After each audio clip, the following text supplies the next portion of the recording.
The Great Council Chamber was a place of legend. Shaped like a vast spiral of glass and crystal, it hung suspended within the void of the galactic core, surrounded by a slowly turning halo of stars.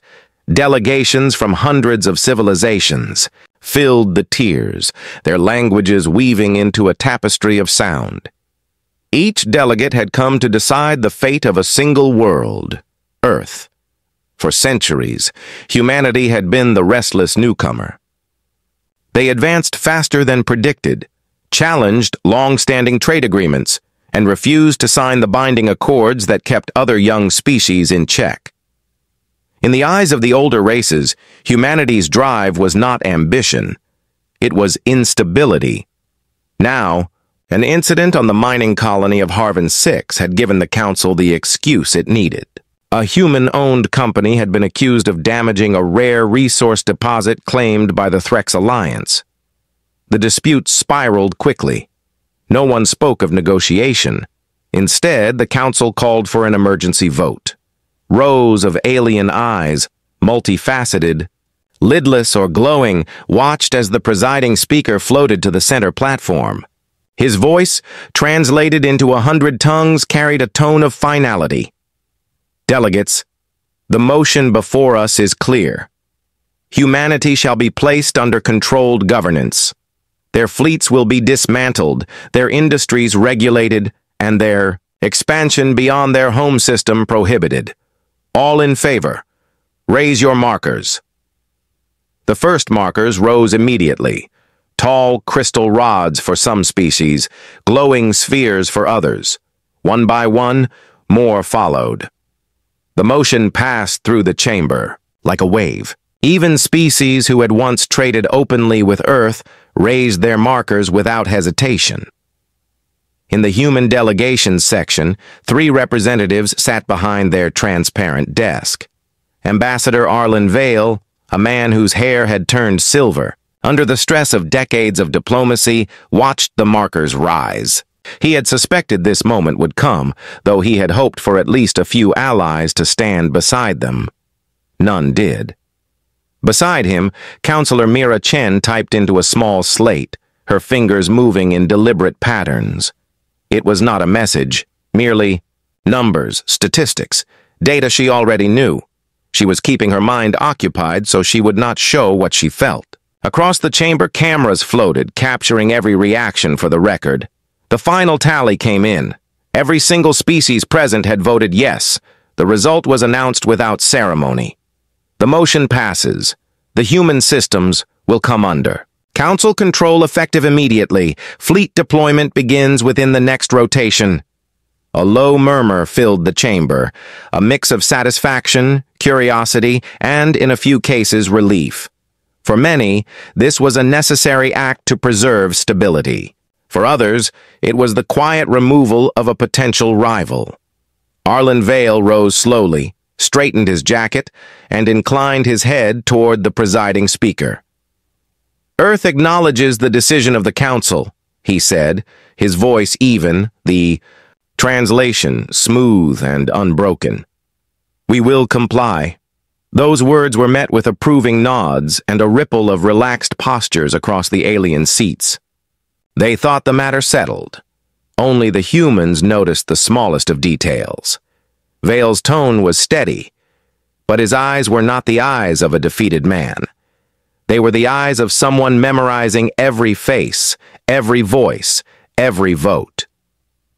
The human delegation left the chamber without another word. The vote was done, and in the eyes of the galaxy, Earth was now under control. Fleets were already moving toward their system.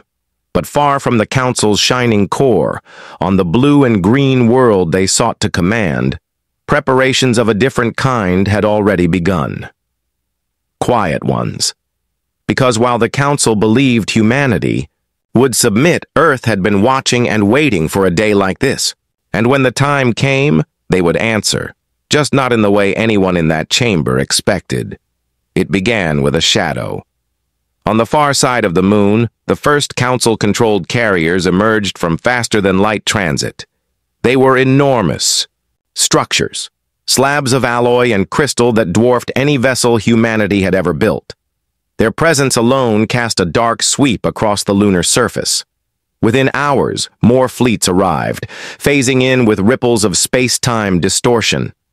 Each bore the crest of a different species, jagged glyphs of the core dominion, flowing marks of the Alathari Union, the sharp diamond sigil of the Threx Alliance.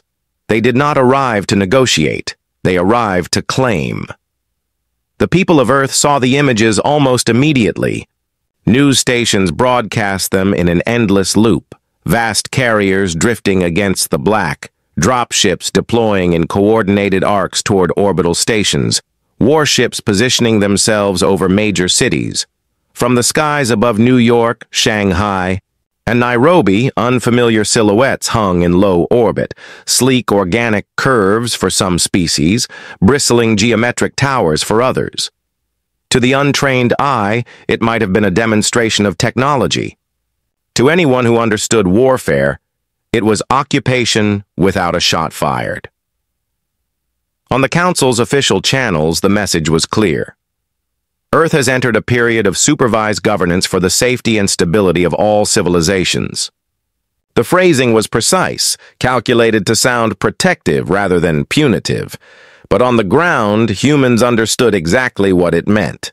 The first wave of actions was swift. The Sol Defense Fleet, once Earth's pride, was boarded and stripped of weapons within 2 days. Orbital shipyards were seized, their construction queues emptied and reassigned. Faster-than-light drive cores were dismantled and shipped off-world under heavy escort. Industrial centers, especially those involved in aerospace and energy production, were redirected to supply the Council's fleets. Workers were told they would be compensated in credit value, though those credits could only be spent on goods approved by occupation authorities. In major cities, alien envoys arrived under guard, escorted by towering security constructs.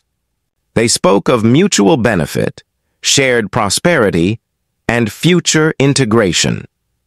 Their words echoed through public halls, translated into dozens of languages. Many people listened in silence. Others asked questions that went unanswered. A few shouted in anger before being quietly removed. From the Council's perspective, the takeover was proceeding efficiently. They expected humanity to push back at first, perhaps with protests or strikes, but they believed the inevitable weight of their power would suppress it. And yet they began to notice something curious. The humans complied with instructions. They handed over facilities, answered questions, and filled their new work quotas. But they did it all with a strange calm. No panic, no visible rage, no visible fear. Admiral Thren Valor of the Core Dominion noted it in a private report. "There is something in their eyes," he wrote. "Not despair, not defiance, something I cannot place." Back on Earth, Ambassador Arlen Vale returned quietly from the Council chambers.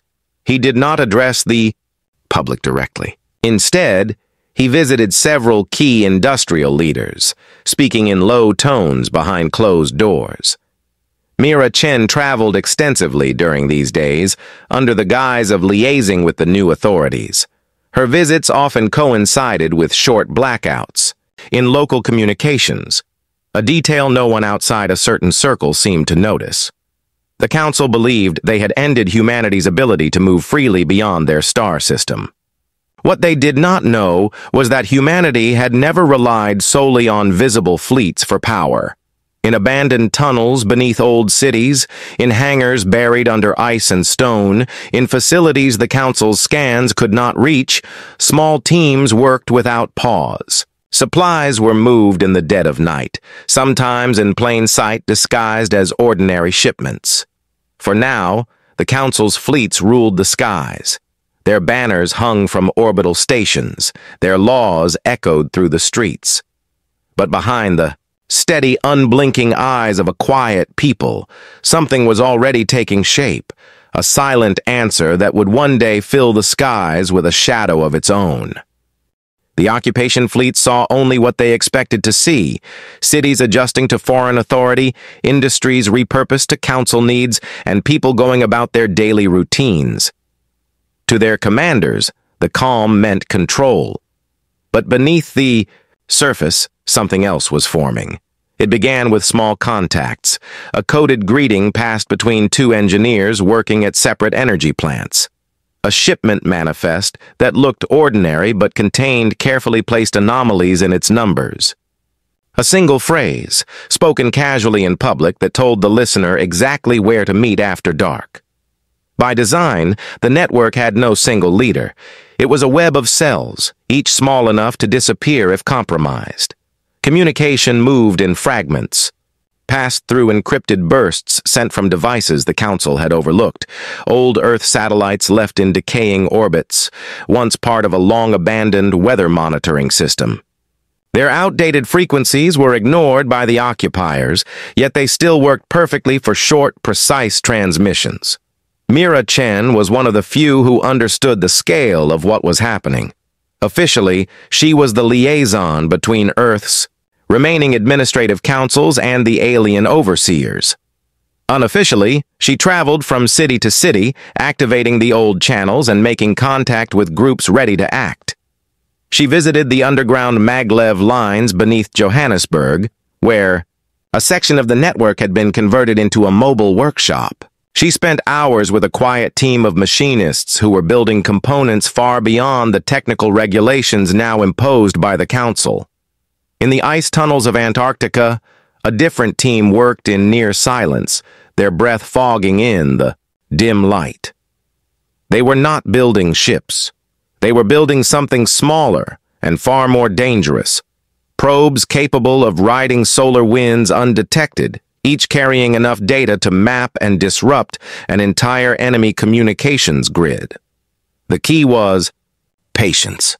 Every action was disguised as compliance.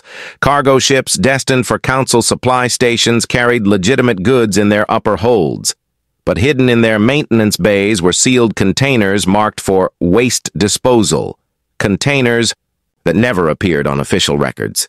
Even the engineers in orbital stations played their part. When ordered to dismantle human-built ships, they followed instructions exactly. But not all the removed components ended up in Council storage. Some found their way into hidden caches, carefully tracked for the day they would be needed. Admiral Thren Valor had noticed the calm in the human population. Now, other commanders began to sense it too. The lack of resistance was starting to feel less like surrender and more like something deliberate. Reports trickled in. Minor equipment failures in several stations, brief signal disruptions between fleets, unexplained power fluctuations in storage, depots. None of it was severe, but the patterns were unusual. The Council security boards dismissed them as harmless. Arlen Vale, meanwhile, kept his public role to the bare minimum. He rarely appeared in broadcasts and avoided grand speeches, but when he did speak, his words were measured, his tone even. Just enough to reassure the population without drawing suspicion. To the network, his occasional public phrases carried deeper meaning, each one an activation signal for a different layer of preparation. The Council believed they had dismantled humanity's power. Yet humanity's real strength had never been in fleets or weapons. It was in the ability to adapt, to build under pressure, to connect in ways others could not see. In hidden machine shops, in the coded rhythms of old satellites, in meetings. Disguised as casual conversations at crowded markets, the pieces were coming together. The network's members knew they could not confront the Council head-on, not yet. But they also knew the Council had made one fatal mistake. They had given humanity time. The day began like any other under occupation. Routine broadcasts from the Council, shipments moving along enforced trade routes, and patrol drones drifting lazily above the streets. In a small agricultural settlement on the outskirts of the Brazilian continent, people worked the fields under the watch of an alien overseer from the Threx Alliance. The overseer, a tall figure with metallic crests along. His spine had been assigned to monitor crop output, His orders from above were simple: increase production quotas by 15% within the next 2 cycles. The settlement's farmers explained the limits of their harvest, showing the reports, the soil data, and the strain already placed on the fields. The overseer didn't want explanations, he wanted results. And in the council's hierarchy, authority flowed only one way. Without further discussion, he ordered the clearing of a section of the settlement to make room for high-yield crop processors. Homes stood in that section. Families had lived there for generations. When the residents refused to abandon their homes, the overseer called in a demolition crew. In the mid-morning light, heavy constructs rolled into the settlement. Walls crumbled, roofs fell, dust rose into the clear blue sky. It was over in less than an hour. No one fought back. No weapons were drawn. But the silence that followed was not submission. It was the weight of something taking shape. The images spread faster than the council expected. A worker in the settlement's processing station had recorded everything, sending the footage through a chain of encrypted relays. By nightfall, it had reached every corner of Earth, and even some of humanity's off-world colonies still under council watch. In council headquarters on Mars, the footage was dismissed as a minor disciplinary action, regrettable but necessary. To them, it was a small matter in the scope of a vast occupation. To humanity, it was the line that could not be crossed without consequence. That night, in a quiet storage room beneath an old transport hub in Nairobi, 6 members of the hidden network gathered. They watched the footage in silence. The only sound the soft hum of an aging projector. When the image faded, no one needed to speak. They all knew what it meant. Mira Chen was there. She did not raise her voice or issue orders. She simply unfolded a thin data slate and pressed her thumb to its surface. A small light turned green, and somewhere above the Earth, an old satellite began to transmit a narrowband signal, one that had not been used in over 30 years. Across the globe, other lights turned green. In deep-sea labs, in polar bunkers, in underground rail hubs, people received the same coded message. It contained no words, no coordinates, just a single sequence of tones recognized by every cell in the network. The next morning, the changes began. Entire production lines in occupied cities slowed to a crawl. In orbital supply depots, shipments were misrouted or delayed. Agricultural. Drones malfunctioned at the same time across 3 continents. The council saw this as technical failure. They did not yet understand that the failures were coordinated. In the asteroid mining stations of the outer belt, workers began to accidentally overload processing arrays, causing extended shutdowns. On research platforms in the Jovian system, human engineers quietly pulled components from alien systems, storing them in sealed containers for future use. The spark had been lit. The network was moving, not yet with open defiance, but with a calculated stillness, one designed to slow the occupiers, to unsettle them, and to buy time for the next phase. Somewhere deep beneath the Antarctic ice, a voice spoke over a secure channel, calm and steady. This is not the strike. This is the breath before it. The council thought the humans had accepted their place. Soon they would learn that what they saw as silence was not the absence of resistance. It was the sound of it gathering strength. The first real sign came quietly, disguised as an accident. In the Pendraxis sector, a council fleet convoy was returning from a deep space patrol. Without warning, their navigation systems went dark. Star charts scrambled. Engines refused to respond to manual control. The convoy drifted for 3 hours before regaining partial systems, by which time it had strayed dangerously close to a binary star's gravity well. One frigate didn't make it back. The Council's investigation blamed a solar flare. But across the occupied territories, similar accidents began to occur. Communications blackouts in the middle of supply runs, Sudden shield collapses during atmospheric re-entry, unexplained gravity anomalies pulling ships off course. No one outside the hidden network knew the truth. Humanity had found a way to disrupt Council technology at its core. The key lay in a project the Council had never discovered. Decades earlier, Earth's astrophysicists had been experimenting with micro-resonance emitters, devices capable of subtly altering localized gravitational fields. The research was shelved when funding was cut, but the designs had never been lost. The hidden network had revived them, miniaturizing the technology until it could be hidden inside seemingly harmless devices. Now, those devices were scattered across occupied space, inside cargo containers bolted to mining equipment, even built into the frames of Council drones. When activated, they sent out precise pulses that could disrupt the delicate harmonics of faster-than-light navigation systems. To the Council, it looked like bad luck. To humanity, it was the opening move. In the asteroid belt, an even bolder strike was underway. The Council had established a series of resource depots there, each guarded by automated turrets and patrol craft. On a quiet rotation cycle, every turret in Depot 6 turned inward and fired on its own storage tanks. The explosion lit up the void, scattering valuable ore and shrapnel into a wide arc. The network didn't claim responsibility. They didn't need to. The message was in the precision. The strike happened during the only hour of the cycle when no workers were present, and the resulting debris cloud completely blocked the main trade lane for 3 days. In the halls of the Council's Central Command, debates grew tense. Admiral Thren Valor pushed for a more aggressive security sweep, arguing that the humans were more organized than they appeared. Other officials dismissed the incidents as coincidence, but the unease was spreading. Mira Chen moved constantly during these days, her official council paperwork granting her access to restricted zones. In reality, she was delivering final activation, codes to cells across Earth and its colonies. One evening, she met with a group of technicians aboard an orbital power relay station.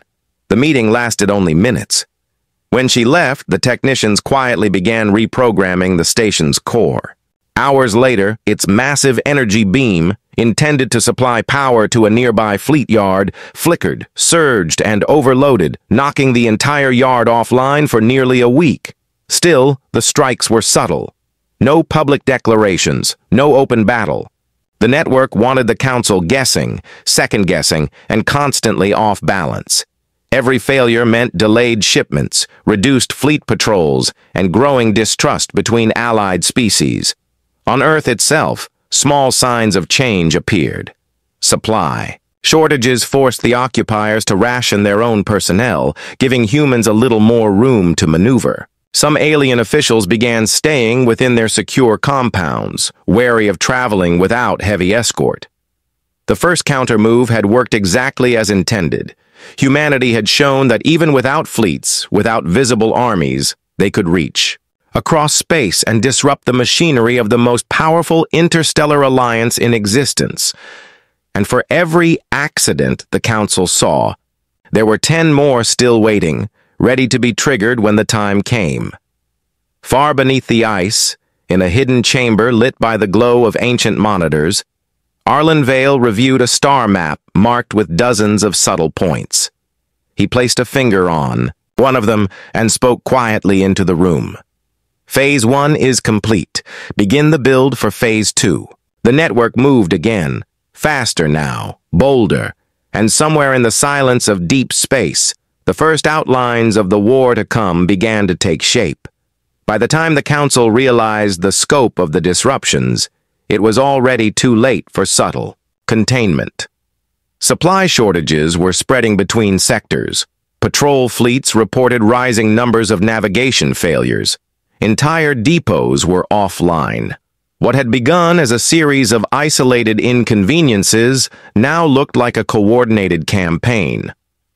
The Council convened an emergency session in orbit above the galactic core. Admiral Thren Valor addressed the gathered delegates, his voice edged with urgency. "We have underestimated them. The humans are not reacting. They are planning. Every delay, every malfunction is a step toward something larger. Not all believed him, but enough did. Within hours, a resolution was passed. Full military deployment against the Sol system. The aim was to secure Earth completely, dismantle any remaining infrastructure that could support rebellion, and root out whatever network was behind the sabotage. Fleets poured into human space.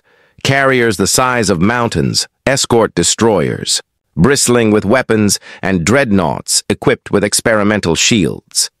Their arrival was meant to overwhelm any thought of resistance, and then the unexpected happened. The first fleet to reach the asteroid belt slowed as they approached. The debris fields were dense, too dense to be natural. As they adjusted their paths, hidden weapons activated. From within what looked like harmless rock formations, colossal railguns rotated into position, powered by systems buried deep in the asteroids themselves. The opening salvo was devastating. Solid metal projectiles moving at a fraction of light. Speed tore through shield systems not designed to withstand such concentrated kinetic force. 2 escort ships vanished in bursts of shattered hull plating before they could even fire back. The surviving ships scrambled to return fire, but the railgun emplacements were already shutting down and retracting into the asteroids, vanishing from sensors. Moments later, they reappeared in another sector of the belt, repeating the strike. Across the solar system, more surprises waited. Stealth drones, no larger than a human escape pod, emerged from the shadow of moons and planetary rings. Their hulls absorbed radar and optical scans, making them nearly invisible until they were already within striking range. Once close, they unleashed focused energy disruptors that bypassed standard shields, temporarily disabling weapon systems and leaving Council ships exposed. The most shocking moment came near Jupiter. A patrol group detected a massive energy reading within the gas giant's magnetosphere. Before they could investigate, a network of orbital platforms powered up, each one channeling stored energy into a single coordinated discharge. The pulse rippled through space, overloading the reactors of every Council ship within range. Most shut down automatically to prevent core breaches, drifting helplessly until emergency backups engaged. The Council commanders had assumed humanity's war capacity ended when their fleets were dismantled. Now they saw the truth. Humanity had shifted its strength into fixed defenses and hidden arsenals, turning the solar system itself into a weapon. Back on Earth, alien occupation forces tightened security. Patrol drones doubled, curfews extended. But it was too late. The hidden network's communications were fully active now, connecting resistance cells across planets and moons. Mira Chen moved from safe house to safe house, coordinating the next stage. Arlen Vale remained in a secure location beneath the Antarctic ice, receiving updates from every engagement. Each report confirmed the same pattern. The Council was losing ships faster than they could adapt. The war had officially begun, but it was not a war fought by traditional rules. Humanity didn't meet the Council fleet head-on. They struck from the shadows, using space itself as an ally, forcing their enemies into a constant state of uncertainty.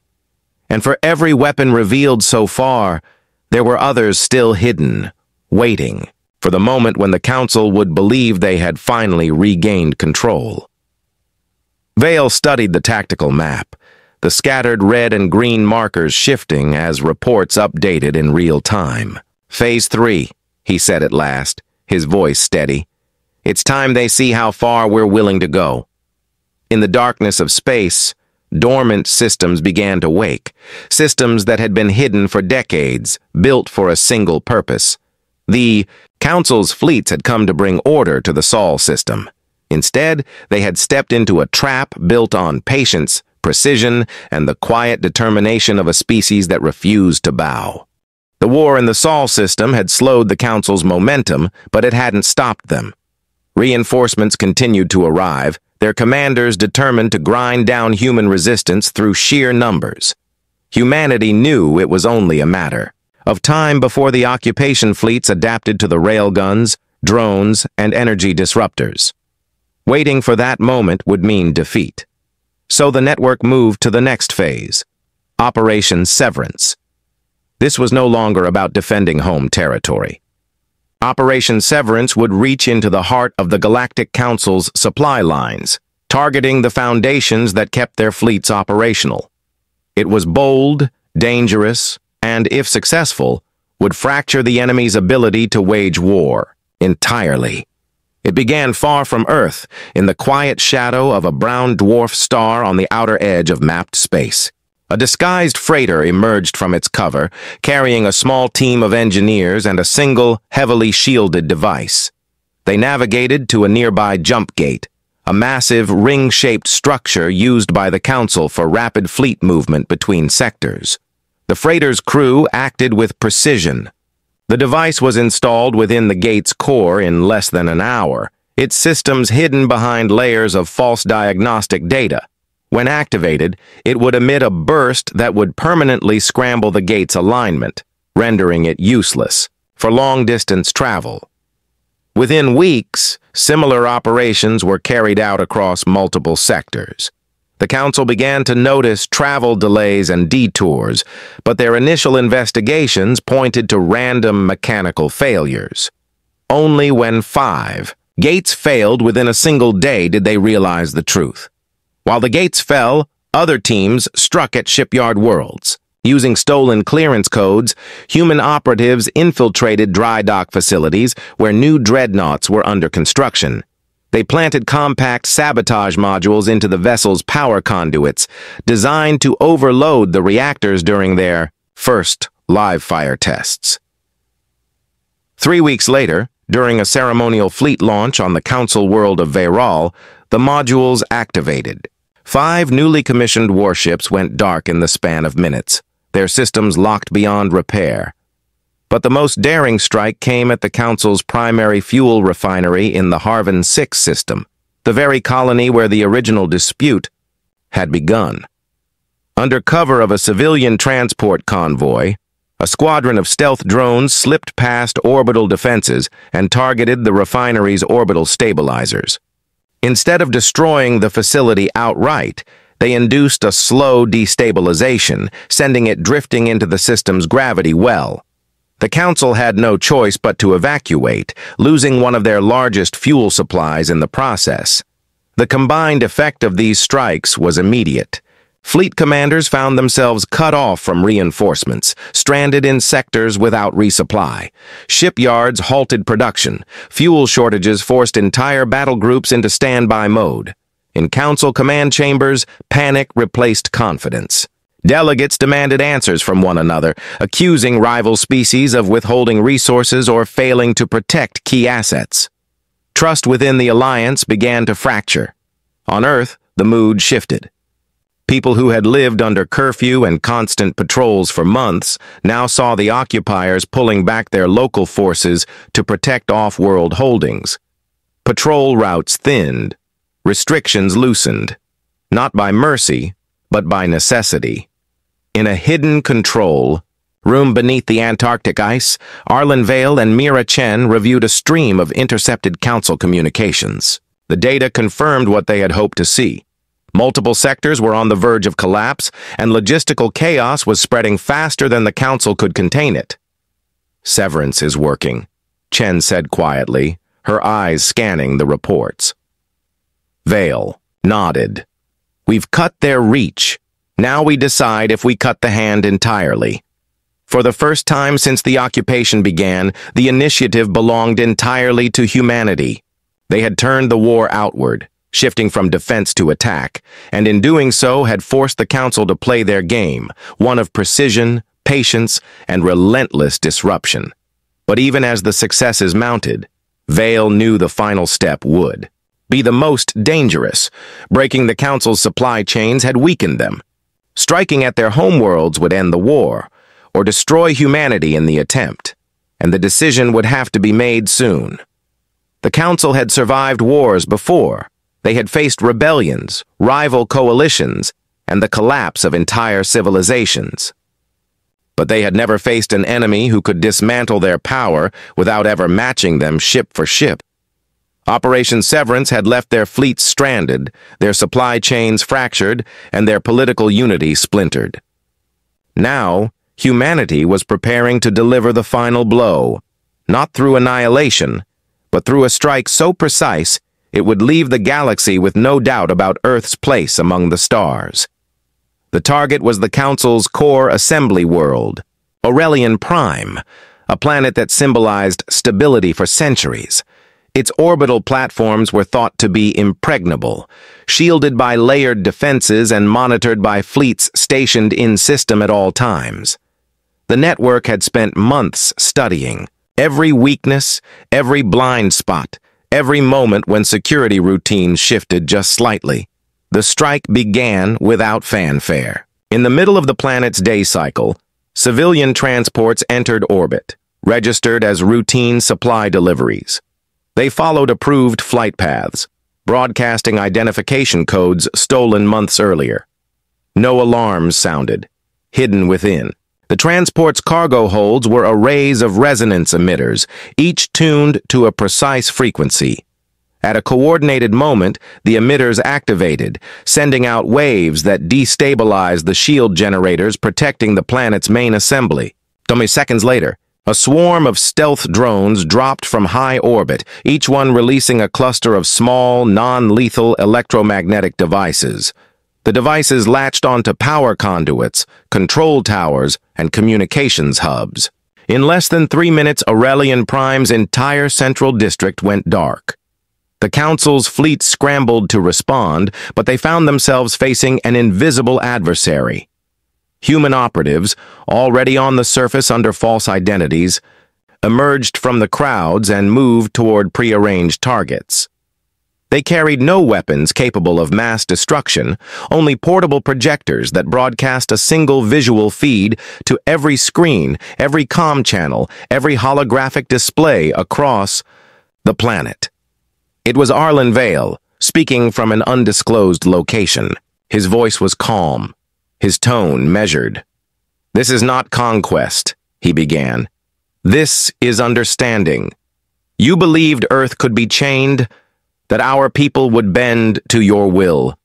You mistook our patience for surrender. You mistook our silence for defeat. Today, you see the truth. We will decide our own fate. We will not be ruled." Across the assembly floor, council delegates sat frozen. Some watched with anger, others with unease, and a few with something closer to respect. Vale continued. "We have dismantled your fleets without destroying them. We have cut your supply lines without starving your worlds. We could have done more. We chose not to. Take this as proof of what we are capable of, and of the restraint we have shown on Q. Every system on Aurelian Prime flickered back to life. Power returned. Shields reactivated. Communications cleared. The human operatives were gone, vanished into the crowds, leaving nothing behind but the memory of the blackout. The message had been sent. Within weeks, the council convened privately to decide their next move. They had the numbers to continue the war, but the cost was now too high, and the risk of total collapse too great. Quietly, they drafted an agreement. Earth would be granted complete independence, unrestricted travel rights, and recognition as an equal member of the galactic community. No conditions, no hidden clauses. The announcement reached Earth without celebration or ceremony. People simply went back to their work, their studies, their lives. But in the eyes of every human, there was the quiet satisfaction of a victory earned not by sheer force, but by will, intelligence, and unity. In the Antarctic control room, Vale stood with Mira Chen, watching the final transmissions from the council. Chen allowed herself a small smile. "So it's over," she said. "For now," Vale replied. "They'll remember this day. That's enough." And they would. Across the galaxy, in every council hall and every fleet command center, the story of Earth's defiance spread, a reminder that humanity was not to be underestimated, not to be controlled, and never to be taken for granted again. From that day forward, When alien scholars spoke of resilience, they spoke of Earth. When military strategists studied unconventional warfare, they studied the war humanity fought and won. And when future generations looked to the stars, they knew one truth above all others. Peace was always the goal, but freedom was not negotiable.